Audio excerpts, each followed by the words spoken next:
So, students, we are now going to bring you a second part of Mr. Srikanth Baskar's interview. So, we have few more questions which are very insightful and you will definitely benefit out of it. So, welcome again, Srikanth. Next question is, Srikanth, you mentioned in your previous answer something called impressive profile. So, please list out the components of impressive profile for our students and how to make an impressive profile. Okay, so the important aspects which make up an impressive profile are to begin with an attractive GPA. Many people might contradict with this, but my personal observation and opinion is GPA does play an important role, definitely. But it's not like people who have lesser GPA, that's a complete dead end for abroad education for them. No, it's definitely not like that. Especially when they have an aptitude to study in US.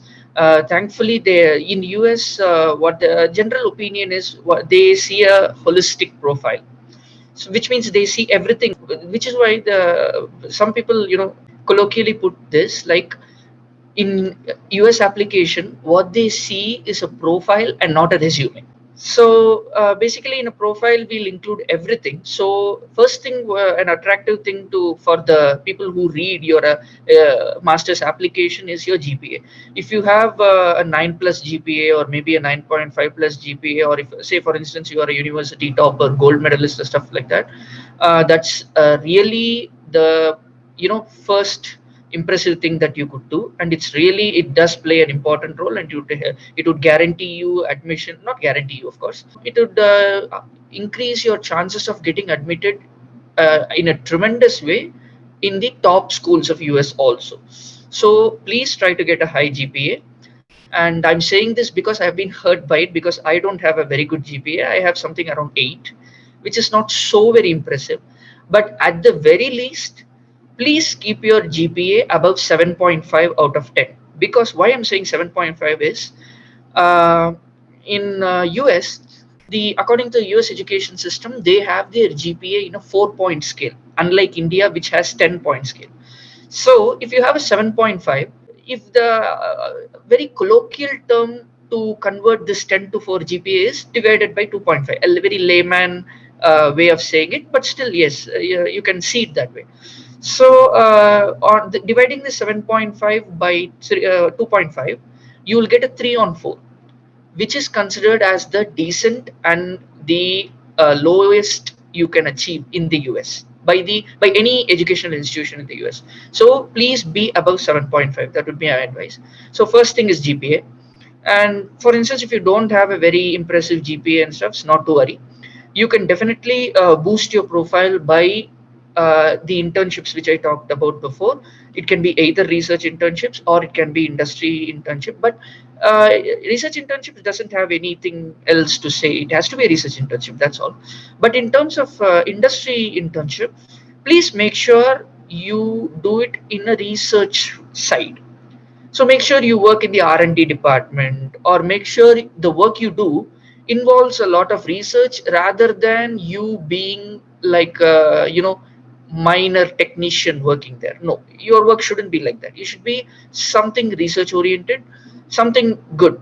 Only then you can write that in your profile or the resume and then make it impressive, like show them that you have the necessary skills. And you can better it with the internships. That is the another thing. And the next thing is getting the research publications, if possible. Getting the research publications is still kind of, I would say, not something all undergrad would do. So if possible, please do get it. It's highly recommended. It boosts your profile, research aspect of you in a very great way, because it is the authentic and concrete evidence that you have done research and you have the research potential, other than a research article and a patent. Of course, getting a patent and all, it's extremely mammoth task, so I'm not talking about that. But getting a research article conclusively proves that you have the research ability in you.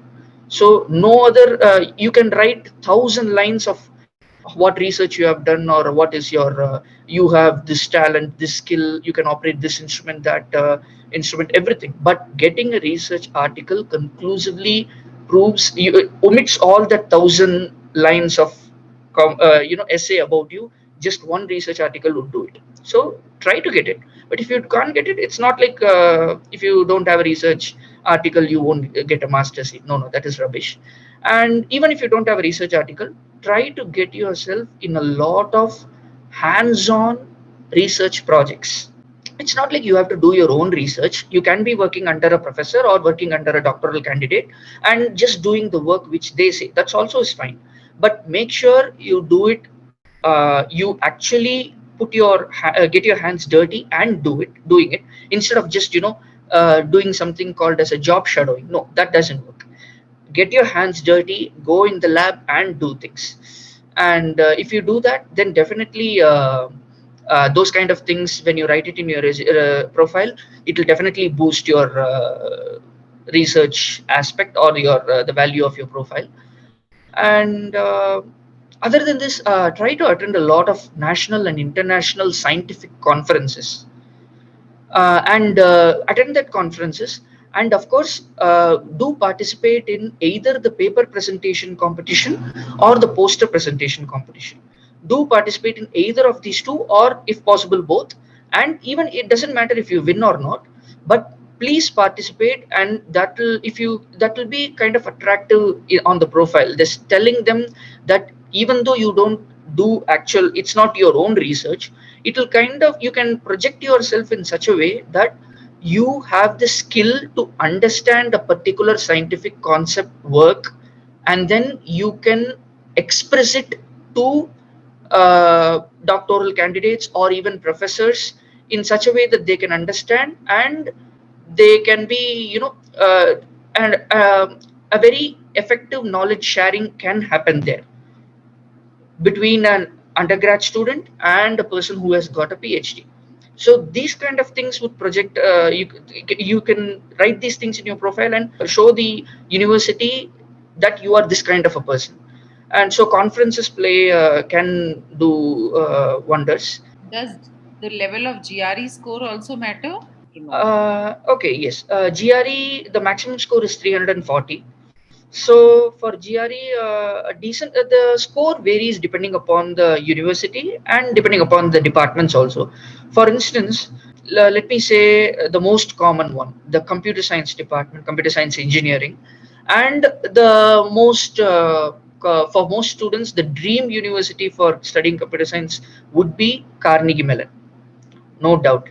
So at CMU, if you want to get admitted at CMU studying computer science engineering, say your GRE score should be 330 of sorts, of 340. But if you have lesser scores, never mind. You can still get into universities. You can apply to universities in such. When I was talking about the selecting the universities, I forgot to mention this one. Like, go to the university website, and also they'll have something called as tentative requirements. They are not 100%. Like, it's not like India where if you get this 200 out of 200 cutoff in your 12th state board exams, you will be able to get into Anna University, any branch you want. No, it doesn't work like that in the US. So they'll give tentative. In India, Yeah, definitely luck also. Either this side of the line or that side. Yes. Yeah, and in US, I should say luck also plays an important factor. All right. Yeah, so of course not significantly, but still a little bit. And yeah, so you can apply to you can check the tentative requirements, and in the tentative requirements they will mention an approximate GRE score which should be accepted. So for any department, any university, obviously, as I said, it varies with the university and with the department, but for any university, for any department, be it anything what you do, please have a GRE score somewhere above 305. Above 305, how much ever you score above that, you can choose the universities according to that. But if you score below 305, you'll be forced to choose universities, a majority of universities in the mid and the lower category. And you have to completely avoid the dream category unless you have a 9.5 plus GPA out of 10. If you have a lower GRE score, don't apply to the dream. So that's what I would say. So this is my basic advice on the range for GRE scores, how it has to be. And for TOEFL, again, TOEFL also, I think the maximum score is 120 in TOEFL, and please be anywhere in 3 digits, anything above 100.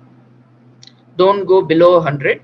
And again, if you go below 100, it's not like it's a dead end to your masters, but you might have to choose universities in such a way. You have to be you have to get ready for a little bit of a compromise. Say for instance, in this particular university, this particular department, this particular professor, you has the research profile so identical to yours. If you work under him, it will just take your careers. You can just make wonders in your career. There will be a situation like that. But just because your GPA, either your GPA or your GRE or both are less, you might not be able to go there. So those type of compromises, or for instance, these type of compromise also, like for instance, I love being in a hot weather. I don't like being in cold places.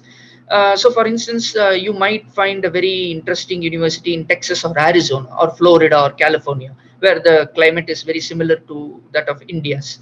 So, in those places, you'll have a dream university. But because you don't have the necessary requirements, you might have to choose a university which is of a lower quality, or you will choose a university in a different state which has temperatures that can go even to minus 20 degrees.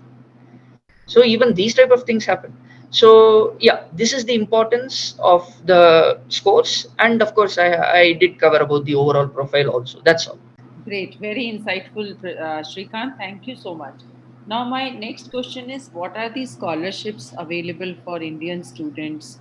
And also, I also do not know whether scholarships are specific for tech field and there are specific scholarship for humanities and other fields. So, kindly elaborate on that also. This is a very kind of a subject where not much has been explored in this, but still I would say what I know in this. For people who are coming from India to the US, there are certain scholarships, there are certain NGOs, organizations, or even big companies like Reliance, Tata, and people like that. They are ready to, as a part of their CSR, exactly. So as a part of that, they do these type of things, and there are a lot of NGOs that help. There are so these kind of scholarships within India are available, but they are limited, I should say. I actually got a statistics when the year before I was going to the US. I was about to go to the US. We had a very interesting workshop in our college, which was given by the people from the US consulate themselves. They gave a statistics telling that up until that year, say 2017, there were 20 lakh students from India going to US each and every year. And this number keeps increasing every year, of course, barring this COVID and stuffs. And at that time in 2018, I believe certain political situations here in the US were also making students to think twice about the US. But still, approximately 15-20 lakhs students were coming to the US, and for these number of students, the scholarship might be 2000. The number of scholarships will be just 2000. So you can imagine the competition. Yeah, and not only competition. In some cases, there might be even internal influence, politics, those type of stuffs also interfere. Anyways, we don't need to talk about that. In some cases, not all. And so these are the scholarships related thing in India. Now, sorry, I'm not very specific. I'm just giving vague answer for this, but I could give specific answer in terms of this. Like for the scholarship, students can try for assistantships in the universities in here in the US. For that, I can give specific answers. Yes, that is one interesting options. In certain cases, immediately after seeing the application, because it would be so impressive, the university and the department doesn't want to leave that student. They would say, we are waiving off your tuition fee, and we are even ready to pay you a monthly stipend of say $1,000 or $1,500. Please accept this offer. Wow. So this is the case of impressive profiles and very high achieving GPAs, high research profile students, for people like that. But even for normal students, they can what they can do is, after applying, as I told, you can go to the university profile, check the university website. check the professor's profile, see which professor is close to your research area, and try to send their email ID will be there in the university website. Get their email ID and then do send them an email telling that I'm so and so, so and so. I have applied for this year's fall intake or spring intake or whatever masters in this college at your university in this specific department, and I'm also attaching my resume and my profile here with this mail.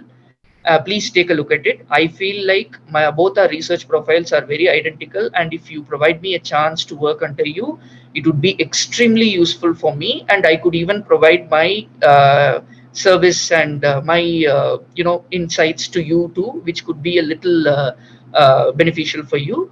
So please do consider this. So this sort of this is, of course, I'm telling it in a very vague manner. Don't copy this. There are a lot of templates available in the internet for these type of emails. You can get that. Do send emails. Nothing hurts.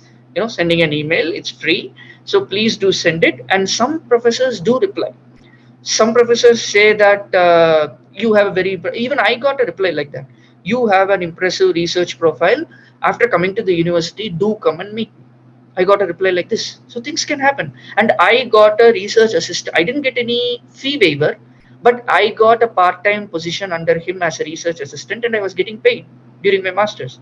Wow. So only for the tuition fee, I had to depend on my parents and loan from India. For all my living expense, I was able to manage myself.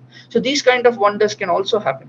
So do send an email, do a lot of, groundwork, send emails, try to contact professors. If they are not replying, send a follow-up email also.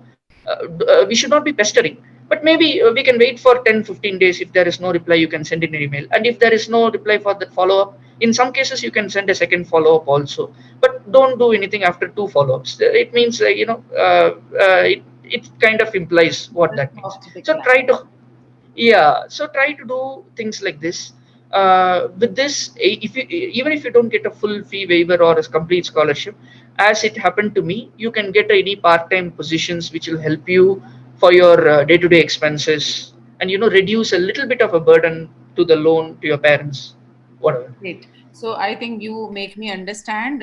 I go back to Harry Potter, where it was said that help comes only to those who ask for it. So you have to ask for help. Definitely, exactly. Right. Srikanth, my last question to you is that how is Canadian process different from the US admission process? If you can give some insights on that. Actually, the first important difference is GRE. I will say US is the only country in the world to ask GRE. No other country is asking GRE. Be it Australia, Singapore, Europe, Canada, UK. So all these countries, these are the famous ones for which students go to. So I'm highlighting only these ones. So these, no other country asks for GRE. Of course, everyone asks for TOEFL or IELTS, whatever it is, but no one asks for GRE except the United States. So that's one important barrier you don't have to cross. And other than that, I have heard I have heard through few of my friends. Since I've not been there, I don't know if this is authentic to the extent like how for US I'm telling. So I heard through few of my friends that in Europe, GPA carries even more weightage than expected. And this applies to most of the countries other than US, I guess. So GPA does play a little more important role in all these places. And of course, all the other aspects for US applies to Europe, Canada, other places also, everywhere. One more important thing is the obviously the immigration and other the visa restrictions. In US, the restrictions are like in such a way, when you are a student, you will be coming in an F1 visa.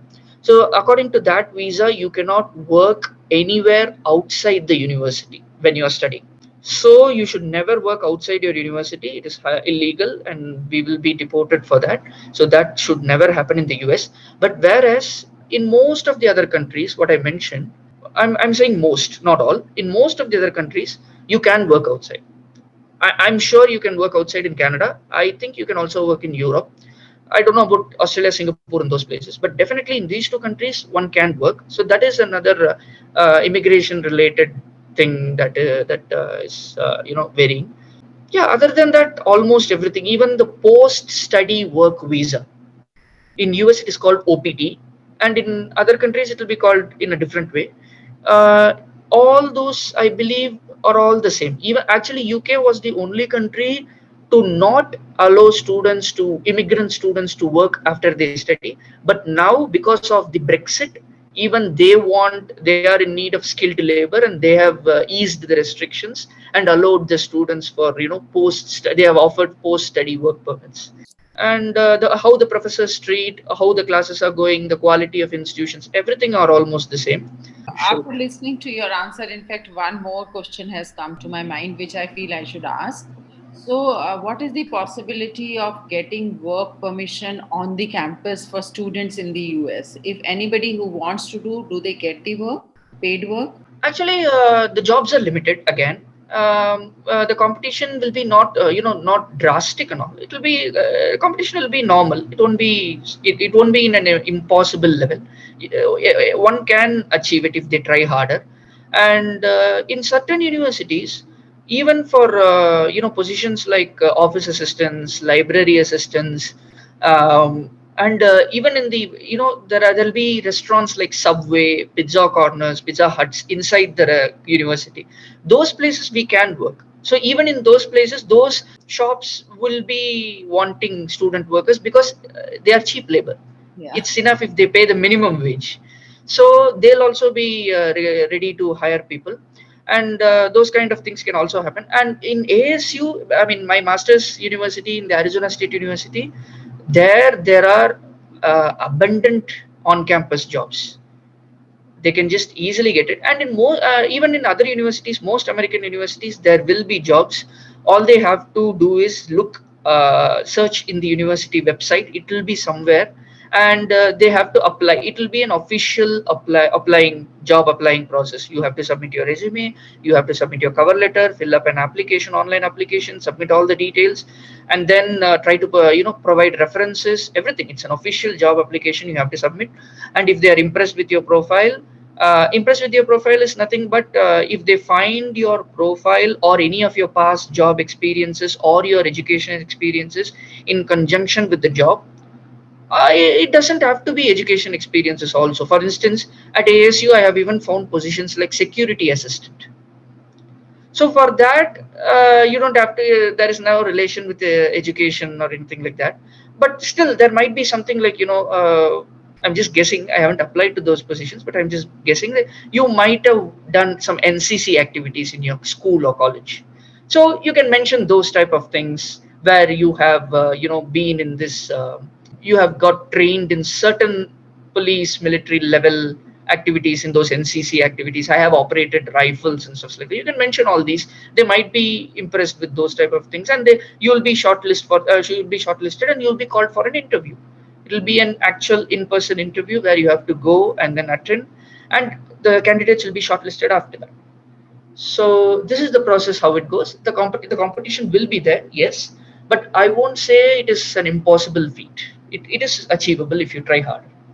Shrikant, now to complete the full circle, I go back to your first answer where I remember you had mentioned that it's a lot of hard work coming abroad to study.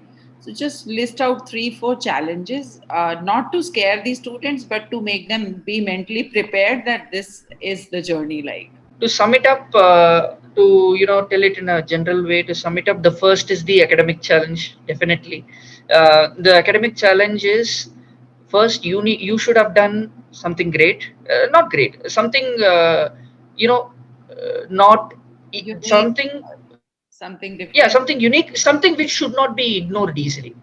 Your profile should not look like it is one among the 10. It should be something like I shouldn't see a profile. And let me mention this: the time taken to look at a profile or resume is just 30 seconds. Believe me, that's the truth. So if they look at your profile for 30 seconds, they won't read each and every line. So there should be something impressive, or else it'll be like, okay, next profile, it'll go like this. So you have to mention or do something impressive, not yeah, unique, and something interesting. And for that, your academic accomplishments could be the most easiest way to impress. So definitely there is an academic challenge where you have to do something nice. And then another academic challenge is you need to have the interest to go to another country and then study, leaving your parents, leaving your friends, leaving your society, leaving your atmosphere, everything, becoming an alien, and then studying. Whereas not only studying, let me tell you, you need to. There'll be a lot of emotional barriers, obviously, and after going there, crossing the homesickness, emotional barriers, those type of depressions. The most important thing is your mama won't be there with you. You Yeah. won't get food at the time. You need to go to the kitchen and cook. You can't have meals outside every day because first thing is cost, second thing is it will spoil your health. Even in the US, it will people will have some people will have some general perception like, in US it won't be like India, it will be clean, they'll make food so nice and all. No, I mean, might be true in some cases, but no, still you cannot have outside food for 365 days. You need to cook, you need to clean the house, you need to manage your financials. I don't know if the students would have filed taxes in India. Here you have to do. Even if you're a student, even if you don't earn a single dollar, you need to file tax. All right. So tax filing and studying. Apart from this studying, so the in short, long story short is, you need to do the duty of your mom, dad, and you. Yes.